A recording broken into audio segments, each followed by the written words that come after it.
déjà dit. Le sage parle parce qu'il a quelque chose à dire. Le fou, parce qu'il a à dire quelque chose.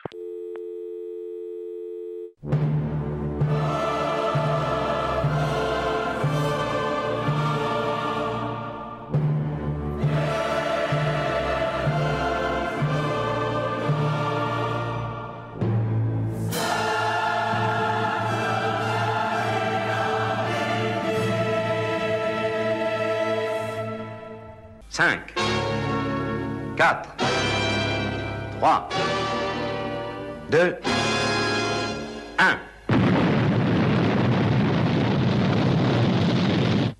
Ils sont partis.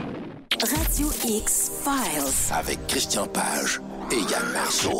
Radio X. Bonsoir, bienvenue à Choix 98.1 Radio X à Québec. Merci d'être là à la veille de ce week-end de 3 jours. Ah, qu'on va être bien. J'espère que Christian Page a plein de projets. Salut Christian! Salut Yann. T'as-tu des projets? Est-ce que t'as rentré tes voitures, tes belles voitures de sport? Non, j'en ai un projet. Demain soir, je serai à Québec. Ah oui, c'est vrai, tu viens faire une conférence? Oui, absolument. Donc, les tueurs de l'occulte demain à l'Université Laval. Écoute, j'en profite pour dire que je sais que beaucoup de gens m'ont écrit, bon, s'il y a des désistements, faites-le savoir. Alors, j'en profite, effectivement. J'ai peut-être 10 à 15 places qui se sont libérées. Donc, les gens qui voudraient s'inscrire à la dernière minute, là, j'ai réactivé, en fait, la possibilité de réservation. Donc, le www.christianpage.ca.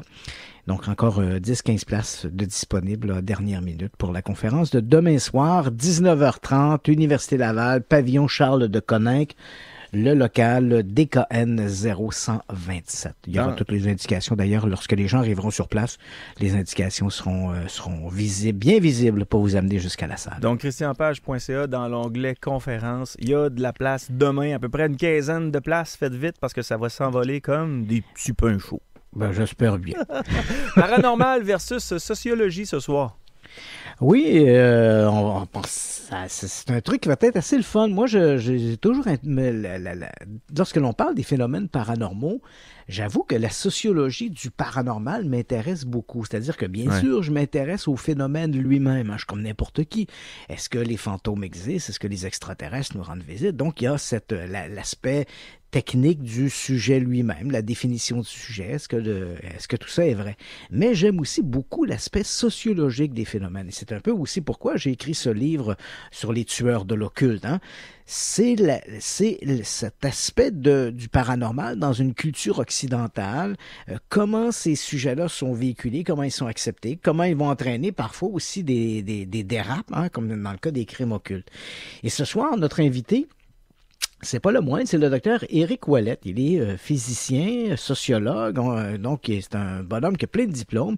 Il est associé notamment, il travaille aujourd'hui comme enseignant auprès du Collège militaire royal canadien pour les forces armées. Et il a écrit avec un collègue français, Renaud Évrard, faut le dire. Renaud Évrard est l'un des chercheurs les plus en vue actuellement en France, qui s'intéresse aux phénomènes paranormaux.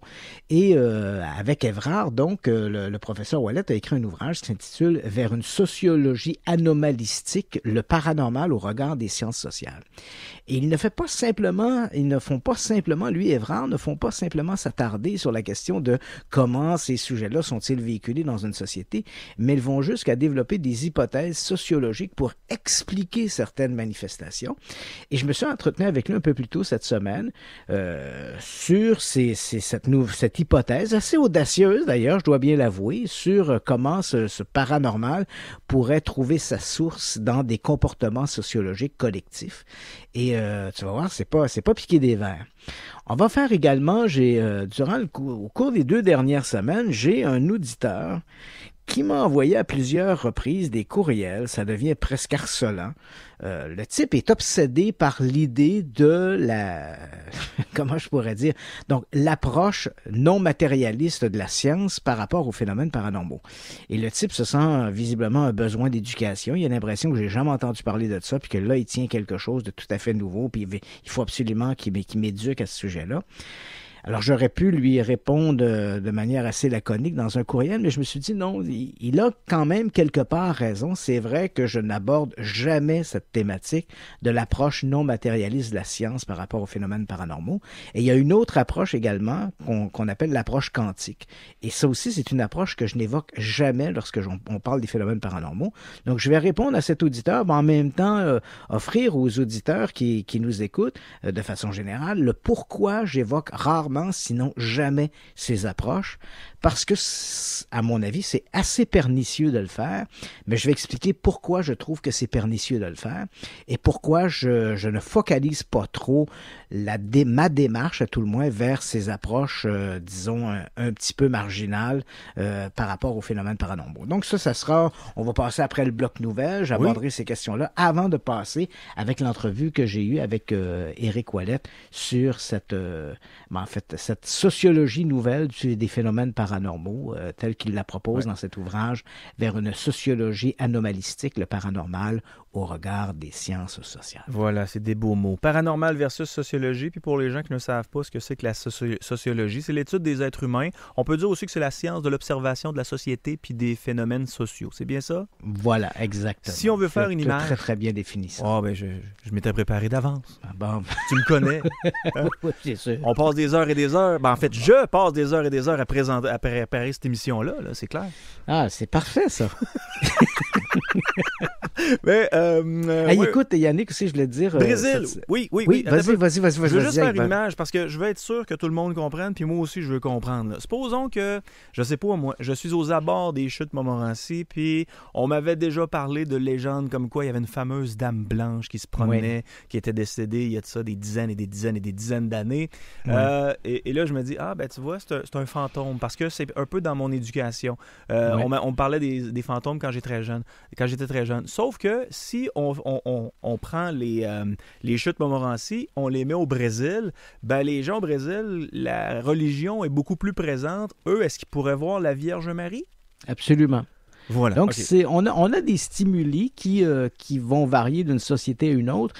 Et d'ailleurs, je l'évoque, hein, je ne veux pas vendre un peu la mèche, mais à un moment donné, quand je parle avec le professeur Ouellette, on parle justement de cette proximité qu'il y a entre le paranormal et la religion. Par exemple, quelqu'un qui dit je suis allé je souffrais d'un mal X ou Y, je suis allé à l'Oratoire Saint-Joseph ou je suis allé quelque part à Lourdes en France ou peu importe, et j'ai été guéri. Entre ce discours-là et celui qui dit « Je suis allé voir un guérisseur, il me fait un passage des mains, il m'a magnétisé et je me sens mieux. » Entre de toi à moi, Yannick, le discours change, mais somme toute, on évoque à peu près la même chose, c'est-à-dire un état de guérison ou de mieux-être après une forme d'incantation ou de démarche mystico-spirituelle. Donc, oui, c'est vrai que dans le lexique, ça change, mais le phénomène est relativement semblable. Si tu parles de gens tu fais cette réflexion à propos des chutes Montmorency où tu vois un fantôme, au Brésil, on pourrait voir la Vierge Marie, et tu as tout à fait raison, entre la personne qui dit « j'ai vu un fantôme » et la personne qui voit une entité spirituelle du genre la Vierge Marie ou Jésus ou Joseph, somme toute, le lexique change. Mais on décrit à peu près le même genre de phénomène, une apparition plus ou moins diaphane d'une entité à laquelle on va mettre une étiquette, soit un fantôme, soit une personnalité, un personnage biblique. Donc, le discours est assez semblable. Et c'est justement cette proximité. Donc, quand on regarde l'ensemble des phénomènes paranormaux, il y a effectivement cette proximité entre les deux. Et c'est un peu aussi ce qui fait que la science n'aime pas beaucoup le paranormal, parce que la science et religion ne font pas forcément bon ménage. Et la science a toujours essayé de se tenir loin de tout ce qui se rapproche de façon plus ou moins bien définie des religions. Et les phénomènes paranormaux, comme ils sont très très près, ça crée une espèce de levée de bouclier dès qu'on parle de ces phénomènes.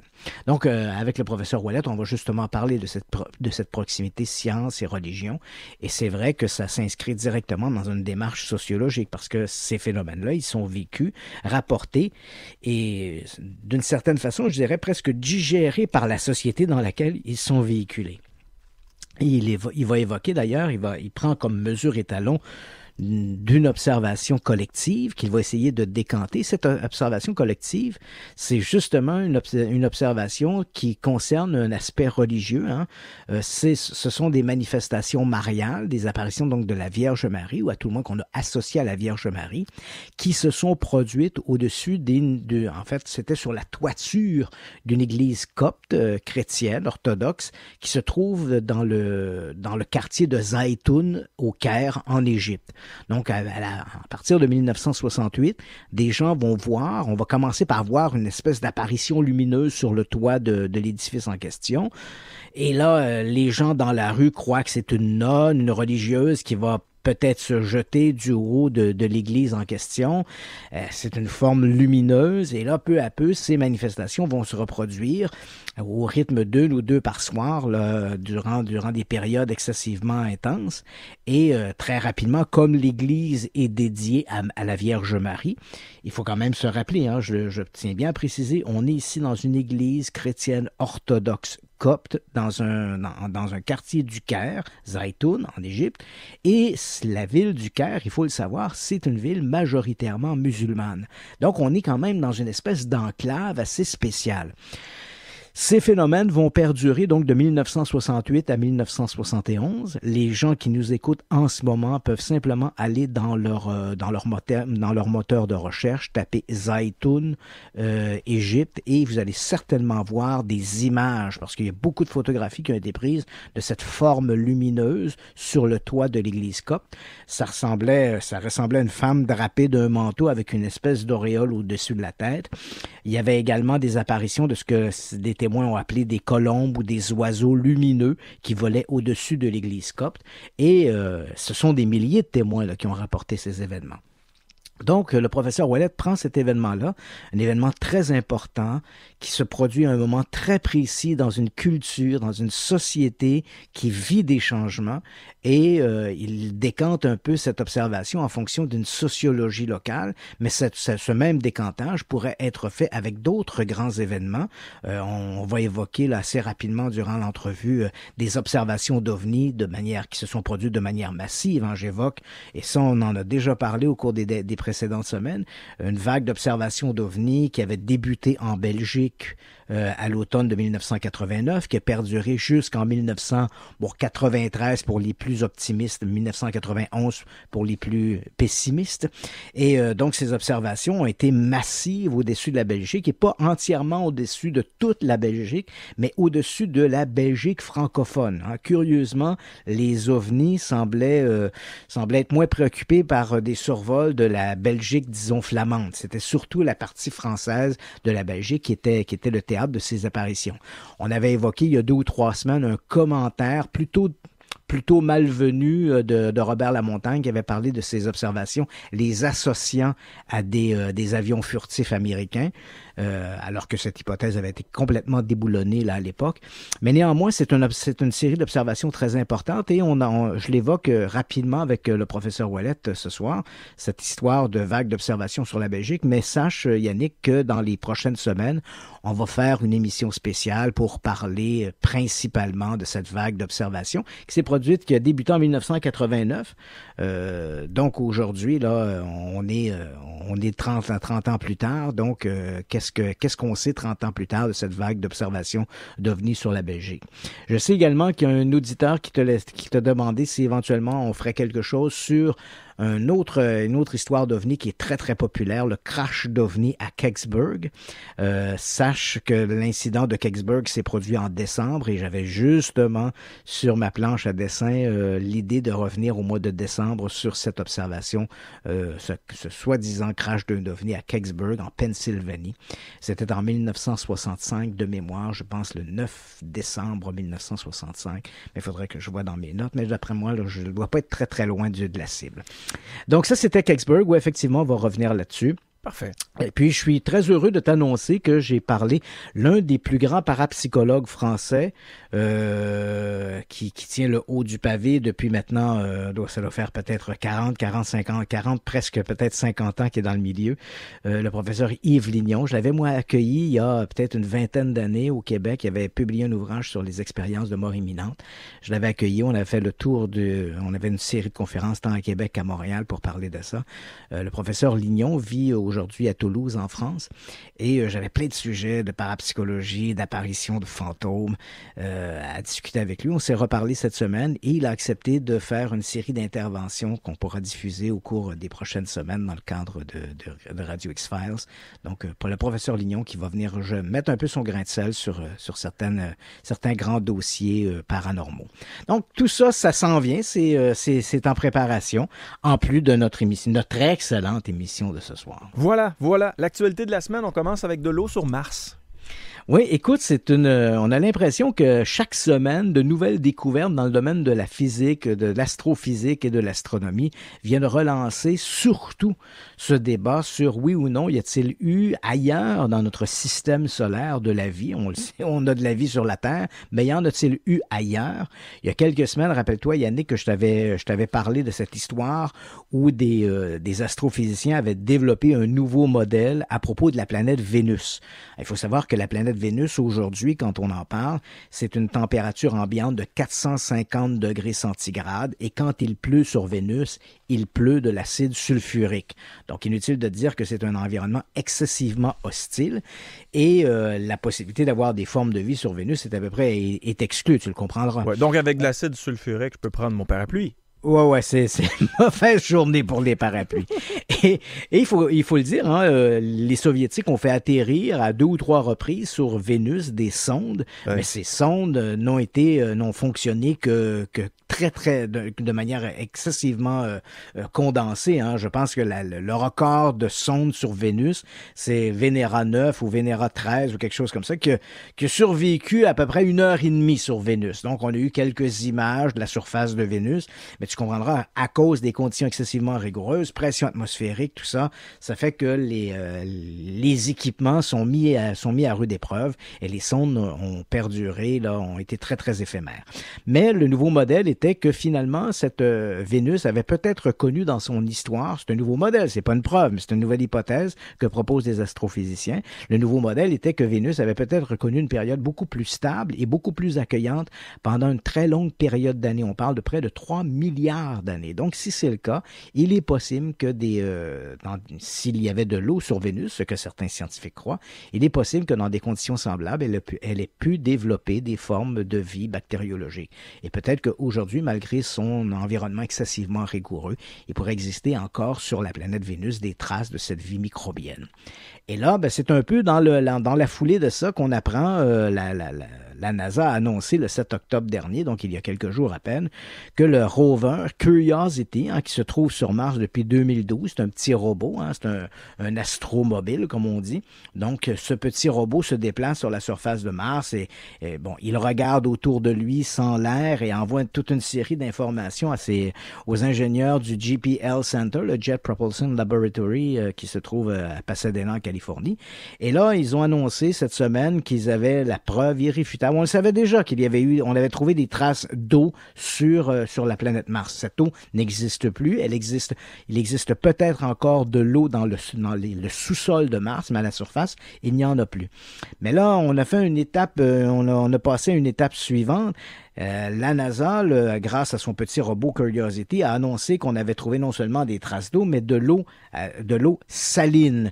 Et il faut savoir que sur Mars, il y a une espèce de grand cratère qui s'appelle le cratère Gale, qui fait 150 km de diamètre. Tu t'imagines 150 km de diamètre. Ça commence à être un gros cratère. Et au milieu de ce cratère, il y a une espèce de petit monticule composé, qui s'est composé au cours des millénaires, qui s'est composé de couches sédimentaires. Et là, Curiosity est allé plonger son nez là-dedans et il a découvert que dans ces couches sédimentaires, Tu comprends que ça agit un peu comme des strates. Hein? Ça nous permet de déterminer à quel niveau de la strate, quelle était l'époque ou quelles étaient les conditions qui existaient sur Mars à ce moment-là. Donc, on découvre qu'à travers ces strates, qu'il y a une période de temps. En fait, il y a eu plusieurs périodes où Mars a connu une espèce de réchauffement qui a perduré pendant des milliers d'années. Et ce réchauffement permettait d'avoir de l'eau à l'état liquide et particulièrement, on le sait grâce aux cristaux trouvés dans le sol, de l'eau saline. Il y a eu ensuite des périodes de sécheresse où l'eau n'a pas entièrement disparu, mais s'est retrouvée là, dans des petits lacs plutôt qu'un grand océan. Mais à d'autres moments où c'était des moments plus favorables, on avait littéralement un océan sur Mars. Et là, grâce à cette découverte, le fait qu'on avait de l'eau à l'état saline, donc c'est une condition qui vient encore s'ajouter, qui vient améliorer, devrais-je dire, les conditions propices au développement de la vie. Alors maintenant, les scientifiques sont de plus en plus enthousiastes à l'idée qu'il y ait dans les sous-sols de Mars ou bien une vie bactériologique fossile, ou peut-être même encore une vie bactériologique toujours vivante, ou peut-être en état de dormance. Mais ces formes de vie bactériologique ont également peut-être existé dans ce lac du cratère de Gale. Et inutile de dire que les prochaines missions sur Mars, avec soit de nouveaux robots, viseront d'abord et avant tout un objectif pour déterminer si oui ou non ces formes de vie ont existé, parce que les formes de vie, même bactériologiques, seraient tout à fait extraordinaires. Ça ne veut pas dire qu'on est prêt à ça. Hein? Je réfère à une déclaration lancée la semaine dernière par un scientifique de la NASA qui disait qu'il était persuadé qu'au cours des prochaines années, probablement les 2 ou 3 prochaines années, on trouverait certainement des preuves de formes de vie, soit sur Mars, sur Vénus ou ailleurs dans le système solaire. Mais on se questionne encore à savoir est-ce que l'humanité est prête à savoir que des formes de vie ont pu évoluer ailleurs, dans d'autres environnements, même si ce n'était que de la vie bactériologique. Ouais. Ça remettrait en question tous nos concepts sur la vie, Dieu, religion, philosophique, etc. Mais je me pose toujours une question. Quand on fait ce genre de recherche-là, ça coûte énormément d'argent. On parle de plusieurs millions de dollars. Puis je me dis, OK, le jour où on saura qu'il y a des bactéries qui ont déjà existé ailleurs, après, on fait quoi? Le fond des océans n'a même pas été regardé dans son entièreté, mais on veut savoir sur les autres planètes, voir s'il y avait des bactéries avant. Je comprends, là. C'est une grande découverte, mais on va faire quoi après? Ah, ben c'est beau, il y en a déjà eu ou il n'y en a pas eu. C'est après, simple, tu comprends. Ouais, à partir du moment où on découvre qu'il y a eu des formes de vie, c'est parce que ça nous permet de passer de l'étape A à l'étape B. Au moment où on se parle, on a toutes sortes de modèles qui laissent présager que la vie a dû pulluler un peu partout, dans toutes sortes d'environnements à travers le cosmos. Mais on n'en a pas la preuve de ça. Peut-être, ça semble très improbable, mais peut-être que la seule planète à travers tout l'univers où la vie s'est développée, c'est la Terre. Donc, encore une fois, je précise, ça semble improbable quand on sait que uniquement dans notre propre galaxie, uniquement dans la Voie lactée, on parle entre 200 et 300 milliards d'étoiles. Et là, je ne parle que de la Voie lactée. Et là, 200-300 milliards d'étoiles autour desquelles tournent des planètes. On le sait, on sait maintenant que le modèle de l'étoile et des planètes qui tournent autour, qui était notre modèle à nous, pendant longtemps, on s'est posé la question, est-ce que c'est un modèle unique ou est-ce que c'est le modèle de base? On sait aujourd'hui que c'est à peu près le modèle de base. Donc, partout où on regarde, on sait que notre Voie lactée contient à peu près entre 200 et 300 milliards d'étoiles. Et comme le modèle de base, c'est qu'il y ait autour de ces étoiles des planètes qui gravitent, bien évidemment, tu multiplies ce nombre X, Y, et là, tu arrives avec des centaines et des centaines de milliards de planètes, et ce, uniquement dans notre propre système, dans notre propre galaxie. Et des galaxies, il y en a également des milliards. Donc, tout ça, c'est des chiffres, et j'utilise le mot à bon escient, ce sont des chiffres astronomiques. Donc, imaginez qu'il n'y ait eu que de la vie sur la Terre, ça semble très, très, très improbable. Mais malgré cet aspect, cette notion d'improbabilité, on n'en a jamais vu ailleurs. Donc, la découverte d'une forme de vie ailleurs nous amènerait à l'étape suivante. OK, on a de la vie sur Terre, on a la preuve maintenant que de la vie a pu exister dans d'autres régions, dans des conditions différentes. Maintenant, la prochaine quête sera, est-ce qu'on peut trouver de la vie intelligente? Est-ce que la vie intelligente est un modèle unique? Donc, la Terre... Parce que, si tu comprends, il y a comme ce paradoxe. Hein? Si la vie intelligente existe dans l'univers, comme l'univers, il y a des étoiles qui sont beaucoup plus anciennes que notre propre Soleil. On doit s'imaginer si des formes de vie sont apparues sur des planètes gravitant autour d'étoiles plus anciennes que notre Soleil. Si cette forme de vie s'est développée en une civilisation qui aurait des milliers, sinon des millions d'années d'avance sur nous, pourquoi, et c'est ce qu'on appelle le paradoxe de Fermi en astrophysique, pourquoi ne sommes-nous pas visités par ces extraterrestres? Si on exclut les histoires d'ovnis, tout ça, mais comment se fait-il qu'on ne soit pas envahi par des extraterrestres venus du fin fond du cosmos? C'est le paradoxe de Fermi. Alors, les scientifiques se posent la question, peut-être que la vie intelligente ne s'est développée. C'est peut-être quelque chose de tout à fait exceptionnel. Peut-être que la vie est quelque chose qui se développe aisément, mais l'évolution jusqu'à une forme de vie intelligente est peut-être une exception. On est peut-être, la vie sur la Terre est peut-être le saint Graal de la vie. Peut-être aussi qu'il existe encore de manière inconnue pour nous, mais il existe peut-être dans l'univers des espèces de filtres, puis on ne sommes pas encore arrivés à ce filtre-là pour comprendre pourquoi la vie n'a pas existé ou ne s'est pas déplacé d'une étoile à une autre. On le sait, on a quand même été chanceux, Yannick. Il y a eu au cours de l'histoire de l'humanité, au moment où on se parle aujourd'hui, là, entre le début de la vie sur Terre et aujourd'hui, il y a eu 5 extinctions massives. Donc des situations extrêmes qui ont fait que presque plus de la moitié des formes de vie qui existaient sur Terre ont disparu. La dernière grande extinction, on la connaît bien, 65 millions d'années, une météorite a frappé la Terre, là où se trouve aujourd'hui le golfe du Mexique, entraînant dans les millénaires qui ont suivi la disparition totale des grands dinosaures. Donc ça a été la dernière grande extinction. Et à travers ça, il y a toujours des formes de vie qui ont survécu, qui se sont adaptées et qui ont permis à l'homme d'apparaître. Alors, on se dit, peut-être qu'on a été chanceux, peut-être que c'est dans l'univers, il est normal, statistiquement parlant, que les planètes qui développent des formes de vie, bien sûr, comme ça prend énormément de temps, des milliards d'années avant que ces formes de vie se développent et en entraînent l'apparition de formes de vie intelligentes, peut-être que des cataclysmes à l'échelle cosmique ont entraîné la disparition de ces formes de vie qui n'ont jamais pu connaître une évolution au point d'arriver à une civilisation technologique capable de se déplacer d'une étoile à une autre. Donc, on serait peut-être les seuls à avoir atteint ce niveau-là, celui d'être capable de voyage à travers le cosmos. Ça reste, tout ça, c'est des grandes questions d'ordre philosophique et je comprends que les scientifiques sont intéressés d'abord par franchir la première étape. Y a-t-il eu de la vie ailleurs? Et si on a réussi à répondre à cette question, on pourra poser la question suivante. Y a-t-il des formes de vie intelligentes ailleurs? Mais là, pour ce qui est des formes de vie intelligentes, j'ai pas l'impression qu'on aura cette réponse-là demain matin. Si on anticipe déjà dans les prochaines années la découverte de formes de vie bactériologiques à même notre propre système solaire, la découverte d'une forme de vie intelligente, à moins de capter un signal radio à travers les programmes que l'on connaît, le programme SETI et tout ça, à moins de capter des signaux radio qui prouveraient de manière irréfutable l'existence de civilisations avancées dans le cosmos, je pense que c'est pas demain matin qu'on aura la preuve de ces civilisations avancées. Je te laisse la chance de choisir entre des mammouths ou encore des possessions diaboliques. Je vais y aller avec les mammouths parce que je trouve que c'est la nouvelle la plus étonnante que j'ai eue cette semaine qui m'est passée entre les doigts. Écoute, les mammouths, tout le monde sait de quoi on parle, hein, c'est les ancêtres des éléphants, hein, donc d'énormes pachydermes qui étaient surtout recouverts d'une fourrure, on disait les mammouths laineux, et on sait que ces mammouths ont disparu principalement, ils étaient un peu partout à travers l'Europe du Nord, mais majoritairement concentrés dans ce qui est aujourd'hui les territoires de la Russie, l'Oural, Et ces mammouths ont disparu, ils ont surtout vécu dans cette région entre 100 000 ans et 15 000 ans. Et ils sont à peu près disparus entre le 15 000 et 7 500 ans par rapport à aujourd'hui.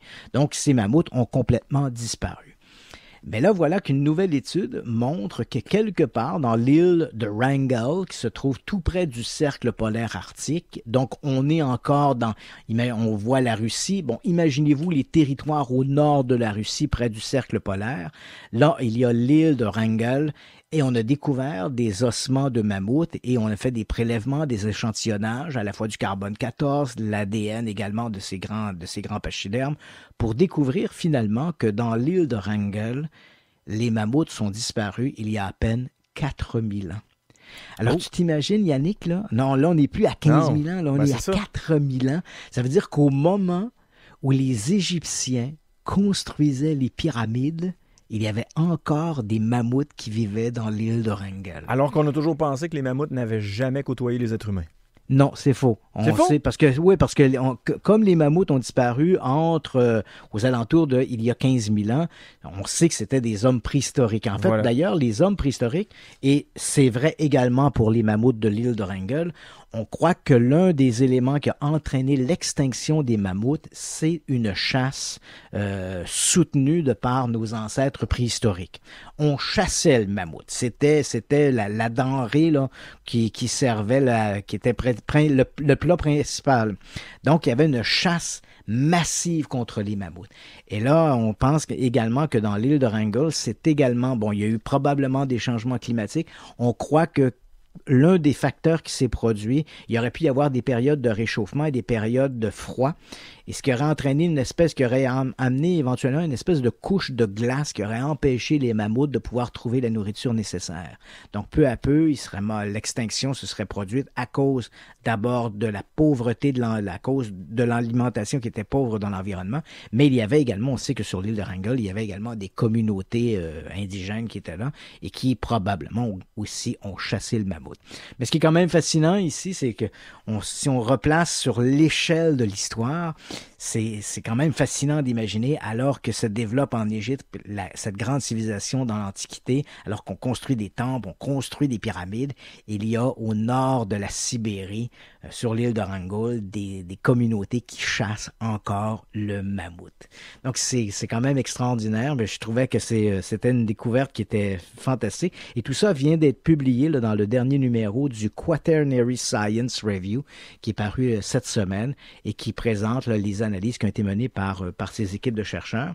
On parle quand même ici des gens de l'Université d'Helsinki et de Tübingen et également l'Académie des sciences de Russie qui ont travaillé de manière conjointe à l'analyse de ces restes découverts sur l'île de Wrangel. Qu'est-ce que ça goûtait le mammouth, Christian? J'en ai aucune idée, mais ça goûtait peut-être l'éléphant. Et qu'est-ce que ça goûte l'éléphant, Christian? J'en ai aucune idée. Aïe, aïe, aïe. Ouais. Tueur de l'occulte, tu présentes cette conférence-là demain, c'est bien ça? Oui, donc demain, 19h30, pavillon Charles de Coninck de l'Université Laval. Comme je l'ai mentionné en début d'émission, j'ai eu quelques désistements de dernière minute. Donc, les gens qui seraient intéressés d'assister à cette conférence, simplement se rendre sur le www.christianpage.ca. Il y a encore quelques places de disponibles, donc les gens peuvent s'inscrire encore. Radio X Files. Radio X. Radio X Files avec Christian Page et Marceau. Radio X.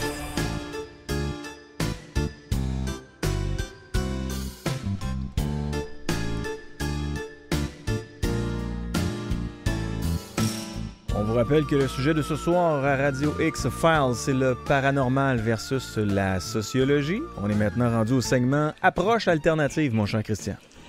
Oui, en fait, j'ai décidé de te présenter ça parce que depuis 2 semaines, donc, j'ai un auditeur qui m'écrit, puis là, ça devient presque un peu harcelant. Il m'a envoyé des liens. Va voir ça sur Facebook. Il y a des gens qui parlent de l'approche non matérialiste. Et là, le type, j'ai comme l'impression qu'il vient de découvrir ça, puis là, il veut absolument faire mon éducation là-dessus. Bon, c'est pas nouveau, là. L'approche non matérialiste ou l'approche quantique, ça fait à peu près 30 ans qu'on en parle dans les milieux de la parapsychologie ou des phénomènes paranormaux. Et volontairement, à l'émission, je n'en parle pas beaucoup, je focalise pas là-dessus, parce que je ne crois pas qu'on se rend service en faisant ça. Mais puisqu'il le faut, je vais quand même répondre à cet auditeur et en même temps faire bénéficier l'ensemble de nos auditeurs. Pourquoi? Je ne focalise pas sur l'approche quantique ou encore l'approche non matérialiste pour 2 raisons. D'abord, il faut savoir, Yannick, le pire ennemi que les gens qui s'intéressent aux phénomènes paranormaux, le pire ennemi que l'on puisse affronter, ce ne sont pas les associations sceptiques militantes, ni même les scientifiques nihilistes qui rejettent l'ensemble des phénomènes paranormaux. Le pire ennemi, il est dans la bergerie. En fait, il y a péril en la demeure. Ce sont les paranormaleux. Donc, ce sont les gens du milieu même qui finalement contaminent ce qui se fait de sérieux en faisant la proposition de toutes sortes de stupidités. Personne n'a autant nui à l'investigation ou à la recherche sur les phénomènes de hantise et de fantômes que les chasseurs de fantômes.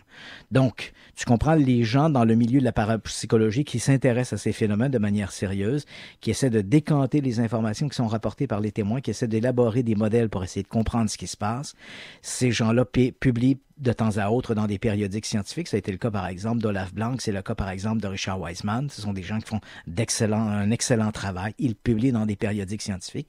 Malheureusement, leur travail est noyé dans ces bêtises dont font la promotion les chasseurs de fantômes et autres paranormaleux. Donc, le premier danger, il est là. Il ne faut pas chercher du côté des scientifiques, ni même du côté des sceptiques. Le danger, il est là. Il y a péril dans la demeure. Ce sont les gens de la communauté, des gens, les paranormaleux, qui sont prêts à croire n'importe quoi et qui vont de toutes sortes d'hypothèses ou de déclarations fantaisistes qui nuisent énormément à ce qui se fait dans le domaine du sérieux. Donc ça, c'est la première raison. Et la deuxième raison, elle est du fait que les gens qui croient de manière aveuglément au paranormal auront tendance à trouver n'importe quoi pour justifier le moyen de faire la promotion de leurs hypothèses les plus fantaisistes. Et les approches dites quantiques ou non matérialistes, ce sont des fissures à travers lesquelles ces gens-là vont rapidement se glisser pour faire la promotion de leur... J'allais dire le mot bêtise, mais c'est plus que ça. C'est vraiment du fantasme ridicule. Et je m'explique. Prenons par exemple l'approche quantique. Qu'est-ce que c'est que la physique quantique? Bon, on en parle beaucoup depuis 30 ans. La physique quantique, je vais faire un raccourci. Là, s'il y a des gens qui ont des formations en physique qui nous écoutent, là, pardonnez-moi ce raccourci. Mais la physique quantique, c'est la physique de l'infiniment petit. Donc, au niveau des molécules, des particules, il y a une physique. Et cette physique-là, parfois, elle fonctionne un peu différemment de la physique que l'on connaît, là, de manière, disons, la physique de Newton que l'on connaît bien. Donc, il y a une espèce de variante entre cette physique dans l'infiniment petit versus la physique de l'infiniment grand. Ah, ça fait du bien de t'entendre de même des fois. Oui, j'ai eu de la misère à te la sortir, celle-là. Donc, on essaie de se pencher là-dessus. Mais la physique quantique, Yannick, oui. Pour toi, pour moi, pour la plupart des gens, c'est un peu mystérieux, puis finalement, peu de gens comprennent exactement ce que c'est. Bon. Et là, tu vois, dans le milieu du paranormal, il y a plein de zigotos qui nous récupèrent la physique quantique, et là, la physique quantique a soudainement le dos large. Ah oui, les fantômes, c'est prouvé par la physique quantique. Encore la semaine dernière, des chasseurs de fantômes me disent « Ah oui, la physique quantique a prouvé qu'il y avait des univers parallèles. » Ah ben tabarnouche, je l'ai raté celle-là, je l'ai pas vu passer. La physique quantique a prouvé qu'il y avait des univers parallèles. Eh bien, donc tu vois, on s'engouffre dans cette fissure avec l'approche quantique et là, la physique quantique, comme personne ne sait ce que c'est, personne ne comprend vraiment ce que c'est, ben on l'utilise à toutes les sauces pour justifier n'importe quelle bêtise. Dans les faits, Yannick, la physique quantique n'a jamais apporté la moindre lumière sur les phénomènes paranormaux. Elle n'a jamais prouvé quoi que ce soit qui est lié aux phénomènes paranormaux. Le seul élément de la physique quantique que l'on connaît, qui n'a rien à voir avec les phénomènes paranormaux, mais qu'on peut, par la bande, peut-être récupérer de manière objective, c'est un phénomène qui est connu depuis le début du 19e siècle, en 1800. On remonte loin, là. En 1800, il y a un scientifique qui avait fait une expérience qu'on a appelée l'expérience de la double fente de Young. Donc, ce scientifique a fait passer... Bon, il faut savoir que la lumière, elle a une double nature. Elle peut être une onde ou elle peut être une particule. Et quand elle est une particule, ben, ce sont des photons. Ce qu'il a fait, c'est qu'il a fait passer, bon, quand on prend une plaque et on met une fissure au centre et on envoie de la lumière, ben, sur un écran derrière, on a vu apparaître une bande lumineuse. On devait s'attendre à ça. Et ensuite, on a fait 2 fissures dans la même plaque, on a envoyé de la lumière. J'essaie de te résumer ça, mais je peux comprendre que pour les gens qui nous écoutent, ce soit un peu compliqué, un peu à visualiser. Mais lorsqu'on a fait 2 fissures dans la plaque et qu'on a envoyé la lumière, là, on s'est aperçu que la lumière se comportait comme une onde. Mais quand on la regardait, elle se comportait comme une particule. Et quand on cessait de la regarder, ben, elle agissait comme une onde. C'était presque comme si la lumière, et quand je dis regarder, c'est soit la regarder visuellement ou la regarder avec des équipements optiques. On avait l'impression que la lumière devenait presque intelligente, que la lumière était influencée par le fait qu'on la regarde ou qu'on la regarde pas. Ouais. Ça paraît invraisemblable, mais c'est pourtant ça. C'est ce qu'on a appelé l'expérience de la double fente de Young, donc qui date du début du 19e siècle et qui est encore vrai aujourd'hui, hein, dans l'univers, dans l'infiniment petit, dans le cas de la lumière, comme elle a une double nature, non seulement elle peut se comporter à la fois comme une particule ou comme une onde, mais elle semble également réagir au fait qu'elle est observée ou non observée. Donc, cette connaissance dans le domaine de la physique quantique, on peut l'appliquer non seulement on peut, mais on l'a également appliqué avec l'expérience de la physique tout court lorsque l'on parle des phénomènes paranormaux. Lorsque l'on parle du paranormal, on se dit que puisque l'observateur peut influencer le comportement de la lumière, hein, elle passe d'une onde à une particule, est-ce que les observateurs qui regardent une expérience de type paranormal où finalement la notion du paranormal est excessivement ténue, hein, entre quelqu'un qui regarde ou qui essaie d'influencer par exemple un chiffrier électronique, ce qui a été fait dans des laboratoires en recherche en parapsychologie. Donc on a un générateur de nombres aléatoires et on demande à des gens par exemple de se concentrer sur le chiffre 6. Donc on peut imaginer le petit boulier lorsqu'on fait un tirage de loto, donc on veut que ce soit le chiffre 7. Donc les gens vont se concentrer. Et après des milliers d'essais, on constate qu'effectivement, se concentrant sur le chiffre 7, le chiffre 7 est sorti légèrement au-delà des attentes de la statistique. Alors, on se demande le fait qu'on regarde ou non, comme l'effet est excessivement ténu, est-ce qu'il est possible que les observateurs qui regardent l'expérience influence l'expérience comme l'observateur va influencer le comportement de la lumière dans la double expérience des fentes de Young. Donc, on a récupéré cet élément-là. Mais le reste, là, je te le dis Yannick, là, si un paranormaleux te sort la physique quantique pour essayer de te justifier une hypothèse tirée par les cheveux, il est en train de t'entuber. C'est de la foutaise. Arrêtons ça là, c'est de la foutaise. Donc, c'est pourquoi je n'évoque jamais l'approche quantique. Peut-être que l'approche quantique, dans 20, 30, 40 ans, de nouvelles découvertes nous permettront de mieux associer des découvertes du domaine quantique à des phénomènes paranormaux, mais jusqu'à maintenant, en dehors de cet élément de la double fente de Young où l'observateur influence le résultat de l'expérience, il n'y a rien qui permet de croire que dans l'infiniment petit de la physique quantique, on soit en mesure d'y raccrocher des expériences de type paranormal. Donc, la physique quantique a le dos large et c'est bon pour les paranormaleux pour t'entuber.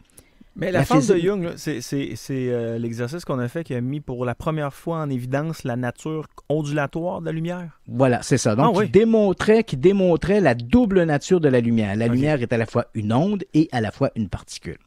Maintenant, parlons maintenant de ce qui semble faire fantasmer notre auditeur, c'est l'approche non matérialiste de la science. Cette approche non matérialiste, pourquoi je n'en parle jamais? Parce que, encore une fois, c'est une autre fissure à travers laquelle vont se glisser les paranormaleux pour nous raconter n'importe quel bobard. Il faut savoir que lorsque l'on fait de la physique ou de la recherche, pourquoi on dit recherche matérialiste? Parce que généralement, on fait appel aux sciences dures pour essayer d'expliquer des phénomènes. Hein? L'ADN pour essayer de démontrer que le Bigfoot existe. Les ovnis, on voudrait bien avoir un morceau d'ovni ou à tout le moins, on va essayer de documenter des photographies, des films, des traces au sol. Donc, on fait appel à des sciences dites dures, physique, l'ADN ou peu importe. Et dans ce cadre-là, bien sûr, on applique les règles de la science. Et l'une des règles de la science, c'est qu'une expérience doit être reproduisible en laboratoire de manière soutenue pour pouvoir être confirmée. Ça, c'est une approche matérialiste de la science. Mais c'est vrai que de plus en plus, et là je vais te donner un exemple assez simple qui va bien te faire comprendre cette approche non matérialiste. Dans le domaine de la parapsychologie, et essentiellement dans le domaine de la parapsychologie, des scientifiques ont proposé des approches non matérialistes. Pourquoi? Parce que le sujet ou la matière est souvent des humains. Tu comprendras que si tu mélanges, par exemple, du nitrate et de la glycérine, le nitrate se fout de ton opinion et de tes états d'âme, et la glycérine également. Donc, tu mélanges du nitrate et de la glycérine, tu vas obtenir de la nitroglycérine. Et tu vas le faire, peu importe tes états d'âme, tu vas toujours obtenir le même résultat en faisant ce mixage. Mais dans le cas des phénomènes paranormaux, très souvent, le sujet de l'expérience, c'est l'humain. Et il y a des phénomènes qui vont se produire. D'abord, dans un premier temps, tu le sais toi-même, si tu travailles et que tu es libre dans ton studio, comme j'imagine tu l'es en ce moment, ce soir, tu travailles et tu fais des tâches que tu fais et tu refais depuis des années, tu les fais avec une assurance quasi aveugle. Tu appuies sur le bouton, tu allumes la console, tout va très bien. Si le patron était derrière toi, te regardant par-dessus l'épaule, il est possible, et les gens connaissent cette expérience-là, ils ont probablement vécu 1000 fois au bureau une expérience comme celle-là. Tu fais un travail assez de manière assez factuelle tous les jours, et voilà, routinier, devrais-je dire. Et là, voilà que le patron arrive, et là, on multiplie erreur par-dessus erreur. Pourquoi? Parce qu'on est tributaire de nos émotions, et nos émotions influencent nos comportements. C'est vrai, alors tu comprends qu'en parapsychologie, c'est probablement vrai également. Et on a remarqué, par exemple, dans les années 50 ou 60, dans le domaine de la parapsychologie, alors que l'on travaillait avec des surdoués de la parapsychologie, on faisait appel à des gens, par exemple, comme Ted Sirios, Uri Geller, ou des gens comme ça, on constatait qu'au début, ils obtenaient de bons résultats. D'ailleurs, avec le professeur Ouellet, on va justement parler de cette approche non matérialiste et on va évoquer ce type d'expérience. Au début, ils obtenaient des résultats assez intéressant, mais très rapidement, ces anomalies statistiques disparaissaient. Pourquoi? Parce qu'il y a une espèce de lassitude qui s'installe. C'est bien beau, au début, Ted Sirios, là, il faisait apparaître des photos, des pensées sur ses photos, mais à la 50e photo, là, il commençait à en avoir plein de pompons. Et plus il commençait à en avoir plein de pompons, moins il réussissait. Tu comprends? Oui. Donc, il y a une lassitude. Or, on ne peut plus ici, tu comprends? On ne peut plus appliquer le modèle matérialiste. On se dit que ça ne fonctionne pas. Comme par exemple des détectives psychiques, ces fameux médiums qui vont aider les forces de police. Rappelle-toi, l'automne dernier, on avait reçu M. X, qui avait été impliqué dans la découverte du corps du petit Maurice Vien, disparu en novembre 84. Quand on regarde l'ensemble de ces détectives psychiques, il y a des cas qui semblent tout à fait extraordinaires. Et pourtant, quand on a pris ces supposés médiums, on les a mis dans des laboratoires, ils ont eu des échecs. Alors que sur le terrain, ça semble mieux fonctionner. Les sceptiques diront, c'est simple, parce que dans le laboratoire, la possibilité de la fraude est plus difficile que sur le terrain. Sur le terrain, les gens regardent à gauche, à droite, donc un voyant, quel qu'il soit, pourrait plus facilement tromper les gens. C'est tout à fait vrai, on doit en tenir compte. Mais l'autre approche, l'approche parapsychologique, c'est de dire, oui, mais il est possible aussi que le voyant, le médium, soit tributaire de ses émotions. Il y a une charge émotive qui est différente lorsqu'on est sur le terrain à travailler avec les policiers, les parents des enfants disparus, que lorsqu'on est dans un laboratoire aseptisé avec des laborantins. Donc peut-être que cette charge émotive a un lien avec les manifestations. Donc c'est cette approche dite non matérialiste. Le problème, c'est qu'il faut faire attention parce que les paranormaleux vont l'utiliser à toutes les sauces, alors que l'approche non matérialiste ne concerne à peu près que des performances humaines liées à la parapsychologie. Mais je te le dis, si on se met à parler de ça, demain matin, tu auras des chasseurs de fantômes qui vont utiliser l'approche non matérialiste pour justifier les fantômes, le Bigfoot, le monstre du Loch Ness, les extraterrestres et tout le reste. Donc, je ne crois pas qu'on rende service pas à l'état actuel. Il faut vraiment le peaufiner. Je pense qu'il faut mettre ça de côté. Ce sont des approches qui existent, mais il faut être excessivement prudent avant de les introduire dans le discours parce que, malheureusement, elles sont trop souvent utilisées, ces approches, pour justifier n'importe quel bobard. 8h54, courte pause, on vit. Radio X Files. Radio X. Radio X Files avec Christian Page et Marceau. Radio X.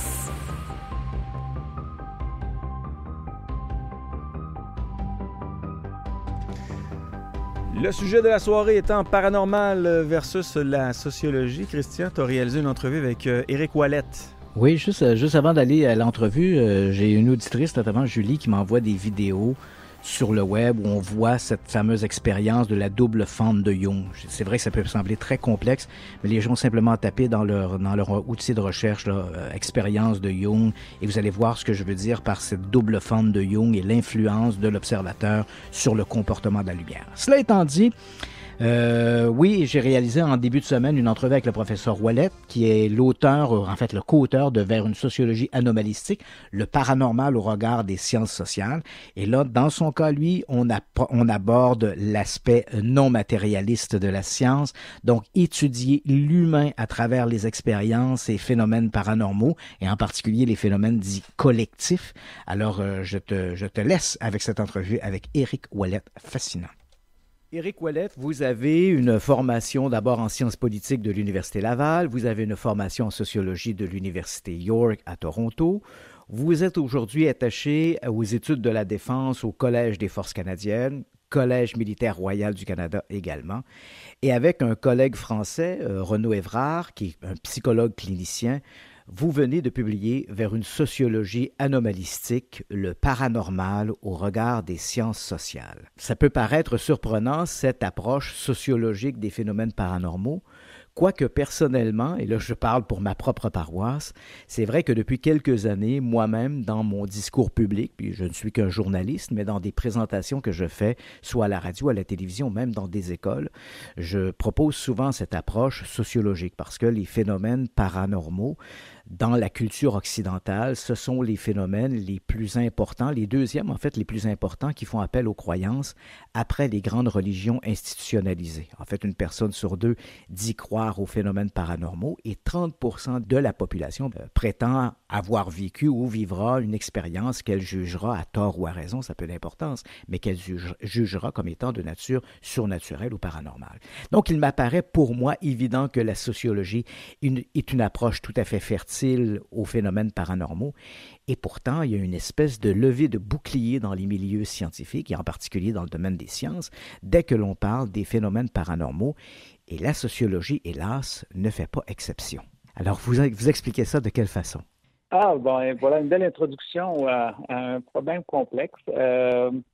Écoutez, les sciences sociales, de façon générale, pour reprendre votre dernier point, tentent souvent de se donner un caractère scientifique, entre guillemets, et vont copier un peu ce qui se fait chez nos collègues des sciences naturelles. Et partant de là, le problème fondamental de l'étude des phénomènes paranormaux, c'est qu'on ne fait pas face à une situation où il y a une cause à effet clair. On a un effet, mais on n'a pas de cause. Et donc, ça devient des phénomènes très difficiles à étudier. Et donc, quiconque tente de l'étudier en dehors du modèle classique de retrouver les causes de l'effet se trouve dans une situation de désavantage et donc va apparaître comme non scientifique. Et donc, nos collègues des sciences sociales qui veulent quand même demeurer à l'intérieur de légitimité scientifique n'oseront pas s'aventurer dans ce terrain-là. Ça, c'est le premier point. Deuxième point, les sciences sociales en particulier, les sciences en général, ont émergé en Occident, du moins un peu comme une alternative aux explications religieuses. On parle donc du siècle des Lumières. Mais cette façon de penser s'est poursuivie et s'est institutionnalisée. Et donc, comme vous avez dit dans votre introduction, le paranormal est souvent perçu comme une question de croyance. Et donc, si on utilise des explications de l'ordre du paranormal, c'est un peu comme expliquer le monde de manière religieuse aussi, donc à travers des croyances. J'aurais tendance à dire, en fait, même que le fait que le paranormal flirte ouvertement avec le religieux, c'est l'une des grandes raisons pour laquelle les milieux académiques essaient de se tenir loin du paranormal. On a l'impression que science et religion ne font pas bon ménage, et comme le paranormal flirte ouvertement avec le religieux, parce que bon, entre le toucher du thérapeute qui dit pouvoir guérir et l'approche, par exemple, religieuse, j'ai été guéri par un thaumaturge, ou voir la Vierge Marie ou voir des fantômes, on est quand même effectivement dans les mêmes eaux. Et j'ai l'impression que cette proximité entre le religieux et le paranormal, c'est rébarbatif pour les milieux académiques. Absolument, absolument. Et c'est ce qui empêche les gens d'avoir une approche posée et réfléchie sur tenter de comprendre c'est quoi ce phénomène-là. Tout à fait, je suis d'accord avec vous. Et l'autre problème que vous soulevez, c'est que souvent dans le religieux, le spirituel de façon générale, on cherche la preuve de l'existence du divin ou des forces spirituelles. Et c'est à travers les phénomènes paranormaux qu'on va tenter de montrer la preuve que, encore une fois, on a la même situation. On a un effet et on tente d'imputer une cause particulière à l'effet. Mm-hmm. Donc, on est incapable d'expliquer scientifiquement. Donc, ça crée une difficulté supplémentaire pour mes collègues des sciences sociales de se pencher sur le paranormal. On a l'impression aussi qu'à travers ça, il y a toujours ce même vieux débat entre les sciences dites dures et les sciences molles, c'est-à-dire que les sciences dures veulent avoir une preuve, un élément de preuve très cartésien pour pouvoir s'appuyer, alors que les sciences molles sont beaucoup plus laxistes sur la voie de la preuve. Il y a beaucoup une part d'interprétation. Et on a l'impression que déjà ce débat-là qui existe entre les sciences molles et les sciences dures, on le retrouve également dans l'acceptation des phénomènes psy. En partie, oui. C'est-à-dire que dans les sciences naturelles, on cherche à reproduire les phénomènes de façon infinie. Donc, en laboratoire, on peut reproduire le même phénomène. Cependant, dans les sciences sociales, on a bien compris qu'on a affaire aux êtres humains qui, eux, changent leur opinion, changent leur interprétation de la réalité. Et donc, on ne peut pas avoir des recherches de laboratoire du même type. Et donc, on accepte que les choses sont plus complexes. Donc, dans ce sens-là, le paranormal se trouve un peu dans la même situation. C'est-à-dire que la plupart des phénomènes paranormaux ne peuvent pas être reproduits. Et donc, ça devient rébarbatif pour les gens des sciences naturelles. Et en plus, on a un phénomène donc, qui est perçu, est mal perçu et que les sciences naturelles les rejettent. On aura les gens des sciences sociales qui auront plus tendance à le rejeter aussi. Est-ce qu'on n'assiste pas aussi à travers tout ça, ces approches, disons, académiques, qu'elles soient des sciences dures ou des sciences molles, est-ce qu'on n'a pas également une espèce de préjugé? C'est-à-dire que quand je lisais votre approche de ces phénomènes, on va y revenir, cette approche sociologique, vous évoquez des travaux qui ont été faits par des chercheurs au cours du siècle, en fait depuis un siècle à peu près, donc des recherches dans les milieux de la parapsychologie. Et votre collègue Renaud Evrard a lui-même également publié un ouvrage fort intéressant qui est 150 ans d'études en parapsychologie. Et à travers ces lectures, on constate effectivement que les recherches menées dans le domaine de la parapsychologie ont produit dans certains cas des recherches d'abord qui ont été faites en suivant les règles de l'art scientifique et qui ont également produit des résultats ou à tout le moins des anomalies statistiques qui, dans d'autres disciplines scientifiques, que ce soit par exemple en pharmacologie ou en astrophysique, donc des anomalies statistiques que l'on accepte ouvertement, mais dès que l'on parle des phénomènes paranormaux, dans un premier temps, on les rejette.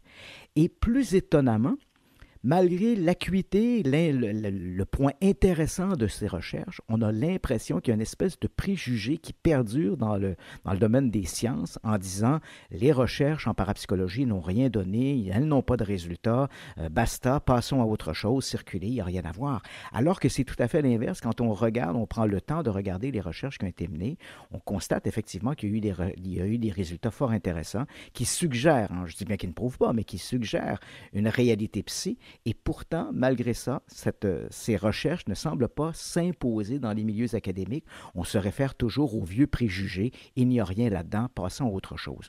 Comment vous expliquez cette permanence des préjugés par rapport au phénomène psy?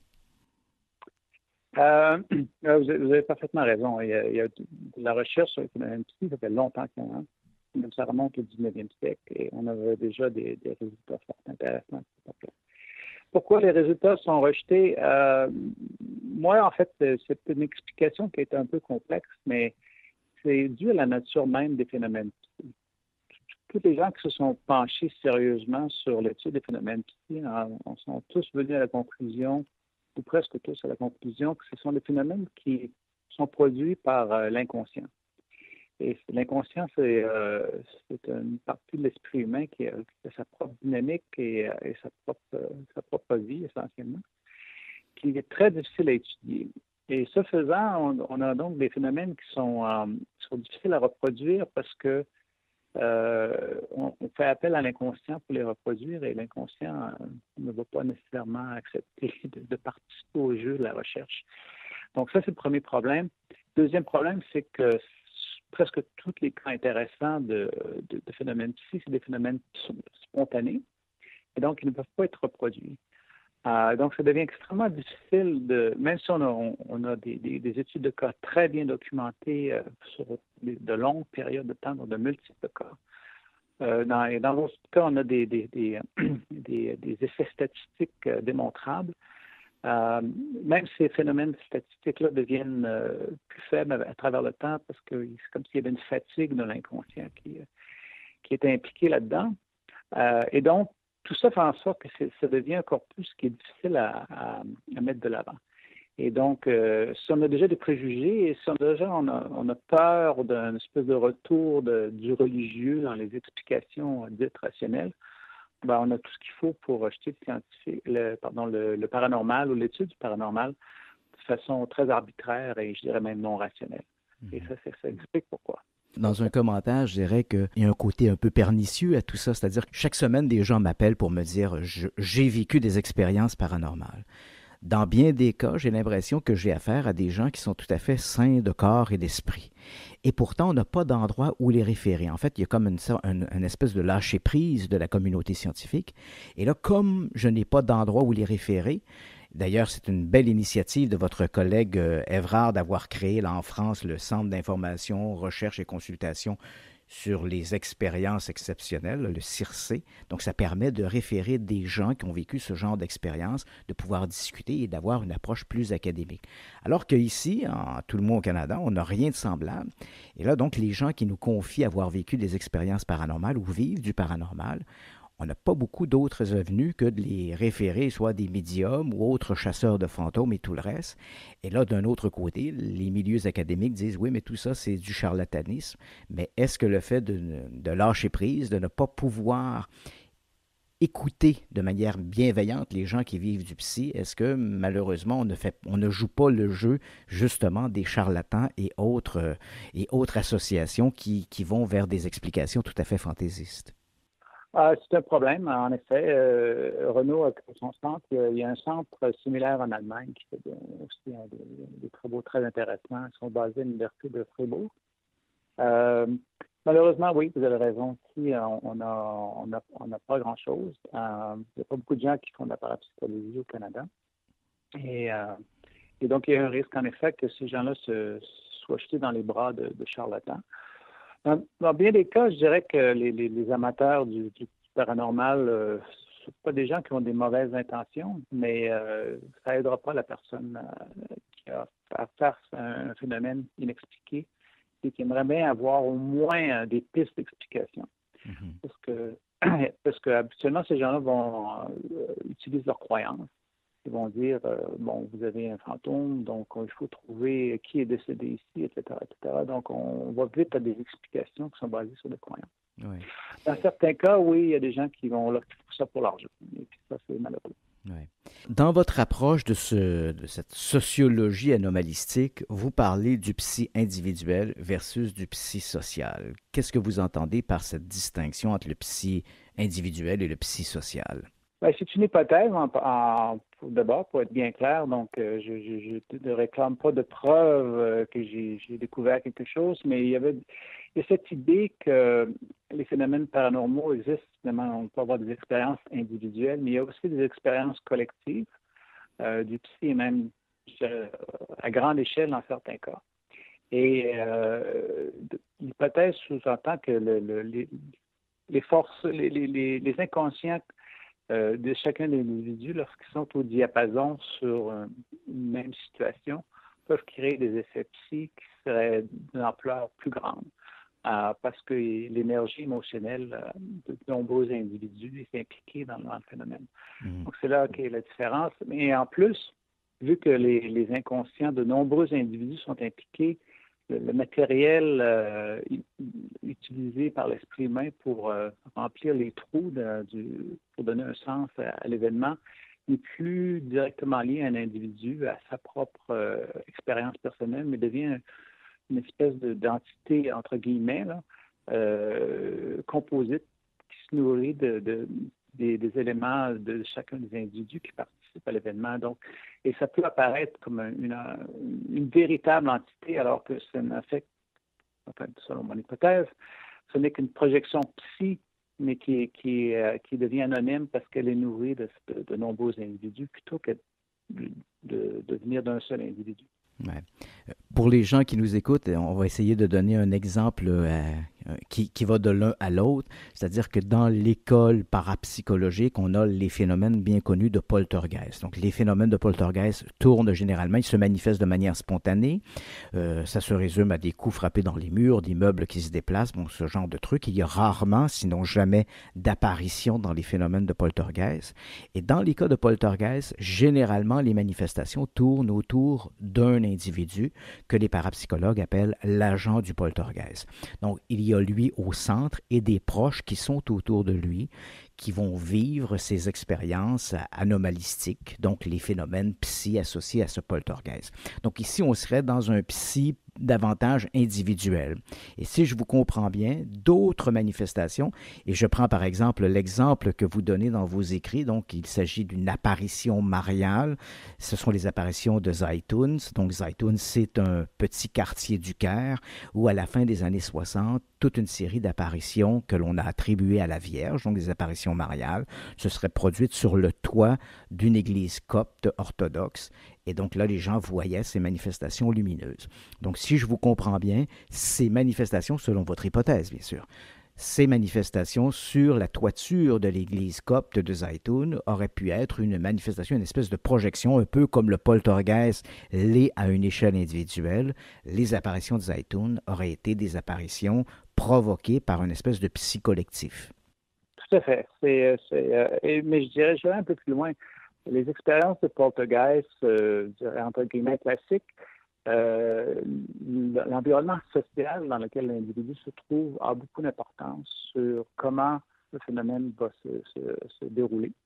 Parce que l'intensité du phénomène est liée en partie par la nature et la réaction de l'environnement humain, là, donc la famille ou les collègues de l'individu en question. Et plus ces gens-là vont croire qu'il y a un effet paranormal lié à une entité quelconque, plus le phénomène va prendre de l'ampleur. Parce que ça crée et dans ce sens-là, ils nourrissent eux-mêmes le phénomène en termes d'intensité. Alors que plus tard, habituellement, lorsqu'il y a des gens plus critiques qui arrivent sur le terrain, qui, eux, ne croient pas du tout à la possibilité de phénomène paranormal, le phénomène perd de l'intensité. Et eux aussi participent, mais je dirais à contrario, au phénomène lui-même. Donc, ici, on a un effet social sur le phénomène psy, mais à une base plus locale. Mm-hmm. Lorsqu'on regarde des phénomènes plus vastes, on retrouve la même logique, c'est-à-dire qu'il y a des croyants qui vont nourrir le phénomène et on a des gens qui sont très sceptiques qui viennent tuer tranquillement le phénomène, mais à une échelle beaucoup plus vaste. Donc, lorsqu'il y a des milliers d'individus, dans le cas des apparitions mariales en Égypte, on peut faire même aussi voir la même structure d'événements dans les vagues d'OVNI. J'ai fait plusieurs études là-dessus et puis j'ai vu qu'il y avait la même structure aussi, de montée du phénomène avec les croyants et de descendre du phénomène lorsque les sceptiques arrivent sur le terrain. Mais certains diront que c'est le propre de l'être humain que de créer un peu cette lassitude par rapport à un phénomène et qui n'est pas forcément lié à la diminution du phénomène, mais plutôt à une lassitude. Prenons, vous évoquez les vagues d'observation d'OVNI. On a un exemple très pertinent qui a été très bien suivi par la presse, c'est la fameuse vague d'OVNI sur la Belgique. Et cette vague d'observation sur la Belgique, on le comprend, au tout début, il y a énormément d'intérêt de la part des médias. Qui plus est, parmi les premiers témoins, on a des gendarmes. Il y a l'implication de l'armée belge qui va intervenir. Et puis, éventuellement, une espèce de lassitude va se répandre à travers les médias, à travers la population. Et peu à peu, on va moins parler de l'observation de ces ovnis. Mais est-ce réellement les observations qui diminuent ou est-ce simplement l'intérêt du public qui diminue pour les observations? Bon, en fait, c'est les deux. Parce que lorsqu'il y a moins de gens qui rapportent des trucs extraordinaires, les gens perdent l'intérêt. Mais on remarque que les gens rapportent beaucoup moins d'événements ou les événements beaucoup moins intenses. Et donc, on peut voir qu'il y a en fait un rapport entre l'intérêt général et ce qui est rapporté, autant en termes de quantité que de qualité. Mm-hmm. Et les deux sont faits des graphiques, les deux courbes se suivent très bien. Oui. Et ça c'est normal, mais d'une part. D'autre part, comme je disais un peu plus tôt, si on suit l'hypothèse que les phénomènes psy sont créés par l'inconscient, il y a une fatigue dans l'inconscient, que ce soit individuel ou collectif, parce que l'inconscient veut passer à d'autres choses. Le message a été lancé, qu'est-ce qui chicotait les gens à cette époque-là est parti. Donc, il n'y a plus besoin d'utiliser ces moyens hors de l'ordinaire pour communiquer. Donc, d'un point de vue parapsychologique, cette théorie de ce qui monte et qui redescend demeure cohérente avec ce qu'on sait, avec le phénomène. On constate ça également lorsque dans les années, on a un peu quitté ce modèle-là, mais dans les années 50 et 60, dans le domaine de la parapsychologie, on s'intéressait beaucoup aux surdoués du psy, donc des gens qui avaient apparemment des habiletés extraordinaires. Et très rapidement, on constatait, même dans des essais de laboratoire, que l'effet extraordinaire du début s'estompait assez rapidement. Et évidemment, les sceptiques diront c'est parce que les mesures devenaient plus rigoureuses. Et les risques d'être pris en flagrant délit de fraude étaient plus grands. Et l'école parapsychologique, elle soutient, non, c'est simplement une lassitude à un moment donné à devenir un peu le cobaye de laboratoire, quel que soit le clairvoyant ou quel que soit le surdoué du psy, Peter Urkos ou Ted Sirios, ces gens-là devenaient fatigués d'avoir à performer toujours les mêmes exploits et peu à peu, l'effet statistique diminuait. Oui, tout à fait, mais on a même en plus trouvé d'autres choses de fort intéressantes qui compliquent beaucoup la recherche en laboratoire. Les expérimentateurs eux-mêmes participent au phénomène. C'est ce qu'on appelle en parapsychologie l'effet sheep-goat, donc mouton-chèvre, qui se traduit pas très bien. À savoir que si on a un expérimentateur qui est favorable à la notion de psy et un autre qui n'est pas favorable, mais qui utilisent tous les deux exactement le même protocole et qu'on n'a aucune raison de croire qu'ils vont tricher. L'expérimentateur favorable aura des meilleurs résultats par rapport à la moyenne statistique. Et celui qui est contre, le psy, aura des résultats inférieurs à la moyenne statistique. Donc, ce qui rend l'étude des phénomènes psy beaucoup plus difficile parce qu'on se rend compte que tous les gens impliqués dans l'expérience participent à l'expérience. Et d'où l'effet, en fait, social, au niveau plus local ici, des effets psy. L'observateur influence le résultat. Tout à fait.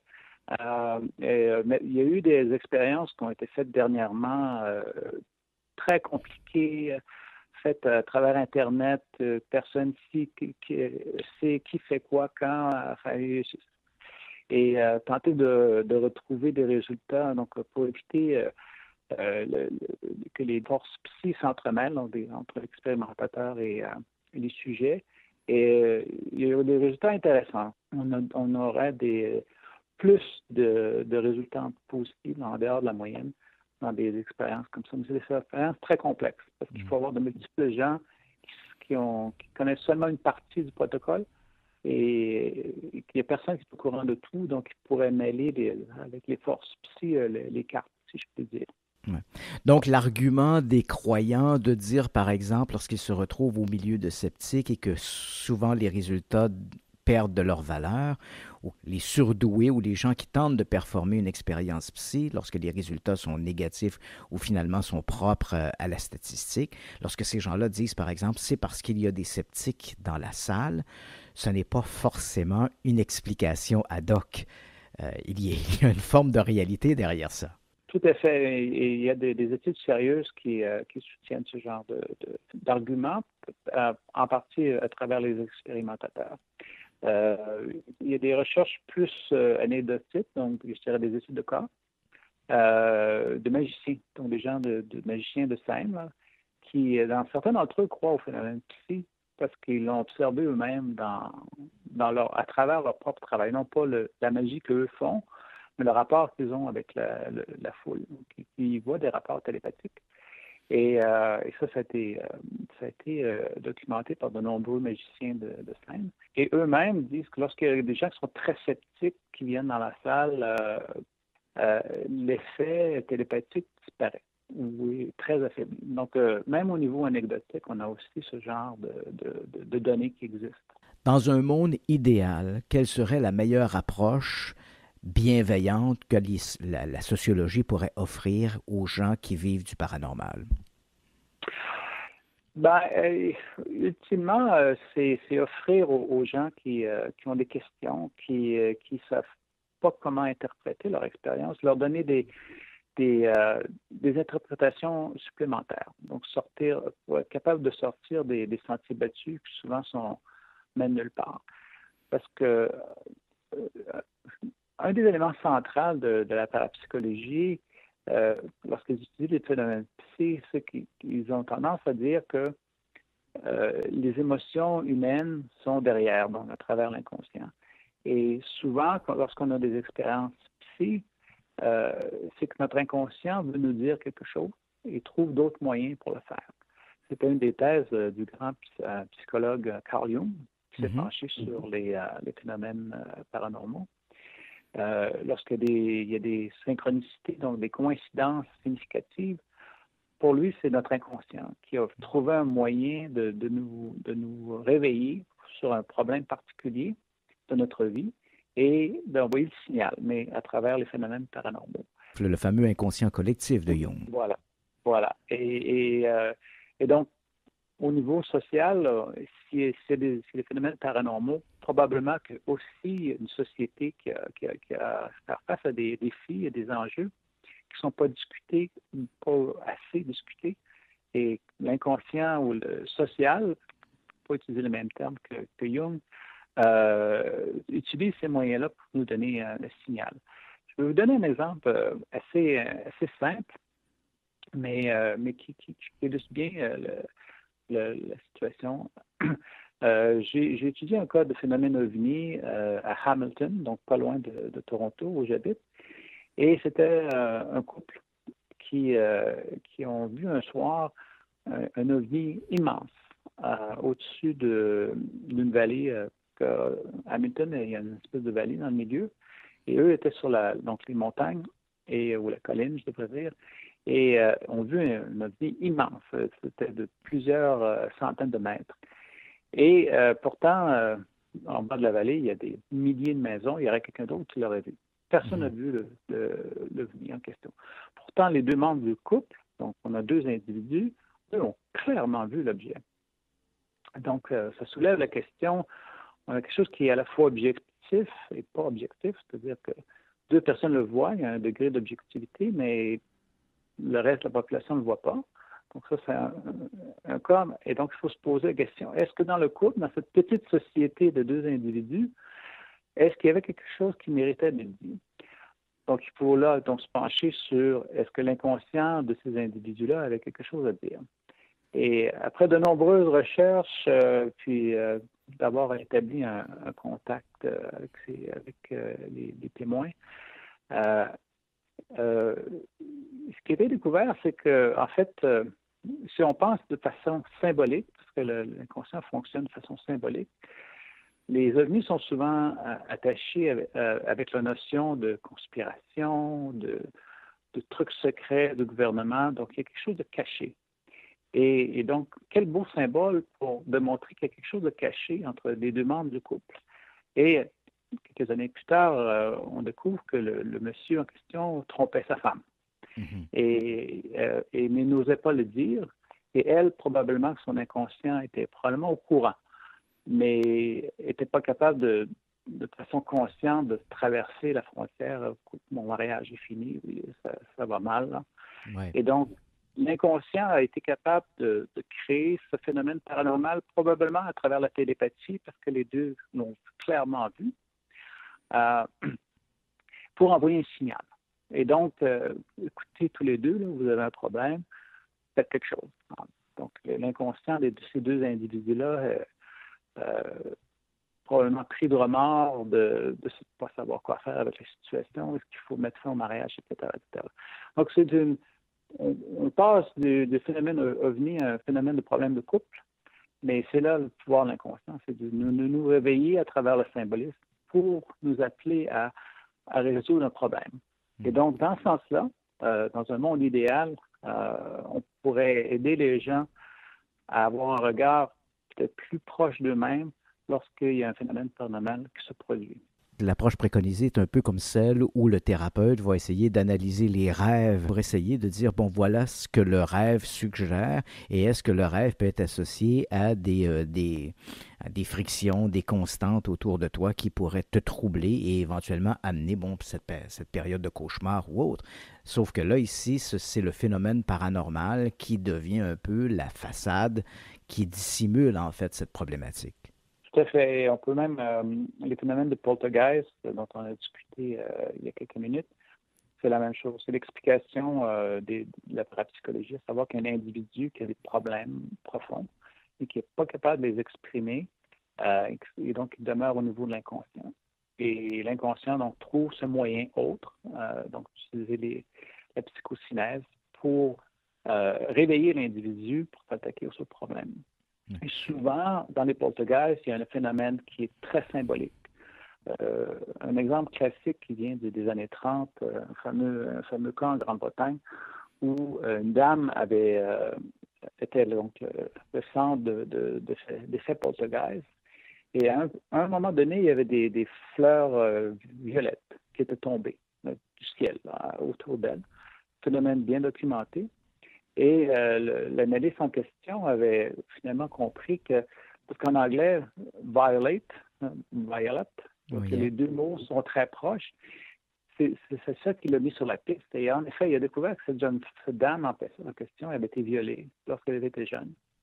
Et elle n'avait jamais vraiment, n'avait parlé à personne, elle avait vraiment souffert en silence et complètement absorbé inconsciemment le traumatisme. Et soudainement, le symbole des fleurs qui tombent a du sens. Et donc, un avertissement de l'inconscient fait quelque chose, essaie de passer à travers ce traumatisme de façon consciente. Donc, un autre exemple de comment la parapsychologie et la sociologie qui s'inspire de la parapsychologie pourrait être utile et faire des effets bénéfiques pour la société. Oui, mais quand on regarde ces phénomènes, je reprends par exemple votre exemple de Zaytoun que vous évoquez. Donc, éventuellement, vous dites ces manifestations sont apparues en 1968, elles ont disparu en 1971. Vous évoquez donc les témoins, parce qu'il faut savoir que ce quartier du Caire est surtout d'obédience musulmane. Donc, on a quand même une église copte chrétienne, mais c'est quand même un quartier d'obédience musulmane. Et vous évoquez, vous dites, bon, à cette époque, on a éventuellement passé à la libération d'islamistes extrémistes, lesquels ont été impliqués par la suite dans des activités terroristes. Est-ce qu'il n'y a pas un piège ici en disant, oui, mais on pourrait prendre la vie de n'importe quel individu, n'importe quel événement à caractère collectif, que ce soit les apparitions de Zaytoun, les apparitions mariales, par exemple, à Lourdes ou les apparitions de Fatima, et on pourrait éventuellement trouver dans l'historicité du pays ou même dans l'historicité des individus des événements qui pourraient finalement donner un sens à cette hypothèse. Bref, à force de chercher quelque part, on va forcément trouver quelque chose. Non, je suis d'accord avec vous. C'est une des grandes difficultés d'étudier les phénomènes ici. Encore une fois, on a un effet, mais on n'a pas de cause évidente. Et donc, ça devient une hypothèse, tout à fait. Cependant, je dois admettre qu'il y a quand même certains outils qui peuvent être utilisés, et c'est la synchronicité dans le temps. Parce que la libération des terroristes, dont un entre autres qui deviendra célèbre au 21e siècle, al-Zarqawi, membre de l'Al-Qaïda, on parle de ça s'est produit quelques jours après le début des apparitions. Et ça, c'est le facteur clé dans mes recherches. Je recherche toujours une synchronicité dans le temps. Donc, pas quelque chose qui s'est produit des mois plus tard ou des mois avant, mais on parle de quelques jours. Donc là, ça augmente la probabilité, mais je dois être bien clair qu'en effet, ce n'est pas une preuve, ça demeure des hypothèses. Mais lorsqu'on comprend l'Égypte de cette époque-là, la fin des années 60, début des années 70, il y a une nouvelle Égypte qui émerge. L'Égypte qui était pleine d'espoir, qui était relativement progressiste. Ça change, surtout avec la défaite en 67 contre les Israéliens, et puis la mort de Nasser. Une Égypte beaucoup plus, où il y a beaucoup moins d'espoir, où il y a une montée de l'extrémisme religieux qui se fait de façon assez progressive, mais claire. Donc, les gens qui ont assassiné Sadat, par exemple, étaient des extrémistes religieux. Donc, on parle de quelques années plus tard. Donc, il y avait quand même un changement profond dans le tissu social égyptien de l'époque. Et évidemment, les Coptes, étant chrétiens, se retrouvent pris entre l'arbre et l'écorce dans cette situation. Mais un des moments clés, c'est le régime égyptien fait la paix avec les islamistes. Et donc, libère quelques milliers d'islamistes très endurcis. Et ça, c'est juste à peu près au même moment où les apparitions commencent. Donc, à quelques jours de différence. Et ça, je trouve que c'est là qu'est l'élément clé, c'est de rechercher quelques jours de différence. Donc, c'est pas n'importe quel événement qui est pris au hasard. Si on devait résumer un peu l'approche que vous préconisez, c'est de dire, lorsqu'on assiste à des phénomènes de type paranormal, des phénomènes qui sont collectifs, comme par exemple des apparitions mariales ou des apparitions de vagues d'ovnis. Le phénomène lui-même est une chose, mais on devrait regarder également la société dans laquelle ce phénomène se produit, parce qu'il y a peut-être là-dedans des indicatifs qui pourraient donner un sens à ces apparitions. Tout à fait. L'idée, c'est vu qu'on a un phénomène où la cause n'est pas évidente, l'hypothèse centrale, c'est que la cause est dans les tensions sociales, au niveau collectif ou dans les tensions internes d'un individu, au niveau individuel. Et c'est ce qui c'est l'hypothèse centrale. Et puis, si on regarde la chose sous ce regard, on a l'avantage d'être capable d'avoir une explication qui, entre guillemets, reste sur Terre, et deux, qui a le potentiel aussi d'aider les gens. C'est-à-dire que pour alléger ces tensions-là, les laisser sortir, qu'elles deviennent vues au grand jour, et donc on peut commencer à s'attaquer à ces problèmes. Éric Ouellette, ce qui ressort de tout ça, c'est que les phénomènes paranormaux n'ont pas fini de nous intriguer. Et je pense que la première démarche, c'est encore une fois d'accueillir avec bienveillance ce que les gens ont à raconter, à écouter ce qu'ils ont vécu et essayer de tirer à travers ça des enseignements, que ce soit sur le plan sociologique ou sur le plan des phénomènes eux-mêmes. Écoutez, encore une fois, merci beaucoup d'avoir participé à cette discussion. Ce fut fascinant. Merci, le plaisir était pour moi-même. Radio X Files. Radio X. Radio X Files avec Christian Page et Marceau. Radio X. Wow! Énormément de commentaires, Christian, pour ton entrevue avec M. Éric Ouellette. C'était très intéressant. Oui, puis tu vois, on a abordé dans cette entrevue les deux éléments dont je t'ai parlé, c'est-à-dire que lorsque Éric Ouellette évoque les expériences menant par la psychologie qui démontrent très clairement que les observateurs influencent l'expérience. Oui. Ici, on est dans cette expérience quantique de la double fente de Jung où on démontrait effectivement que l'observateur pouvait avoir une influence sur l'issue de l'expérience. Et bien sûr, comme on est en plein cœur d'une approche sociologique, donc les phénomènes sociologiques pourraient être les vecteurs qui pourraient entraîner de manière collective certains phénomènes paranormaux. Et on le dit bien, c'est une hypothèse, hein, c'est pas un fait démontré. D'ailleurs, c'est souvent dans le domaine de la parapsychologie, c'est souvent difficile de trouver la cause et l'effet, de pouvoir bien les déterminer. Mais on est ici dans une approche non matérialiste des phénomènes paranormaux, parce qu'on peut pas reproduire ça en laboratoire. Tu peux pas prendre 15 personnes qui sont préoccupées par quelque chose, les mettre dans un laboratoire en espérant que tu vas pouvoir reproduire un phénomène d'ordre collectif, même si cette hypothèse est la bonne pour expliquer, par exemple, des apparitions de Lourdes, par exemple, des apparitions mariales ou encore des apparitions d'ovnis ou des apparitions de fantômes de manière collective. Donc, on est ici dans le non-matérialisme et l'approche quantique. Malheureusement, et je le précise, il faut faire attention avec ces hypothèses parce qu'elles sont souvent récupérées dans les milieux du paranormal pour leur faire dire n'importe quoi et elles deviennent soudainement des espèces de fourre-tout qui servent à justifier n'importe quelle bêtise. Donc c'est pourquoi moi personnellement j'y vais de manière très parcimonieuse par rapport à l'utilisation de ces approches parce que malheureusement les dérapages sont faciles.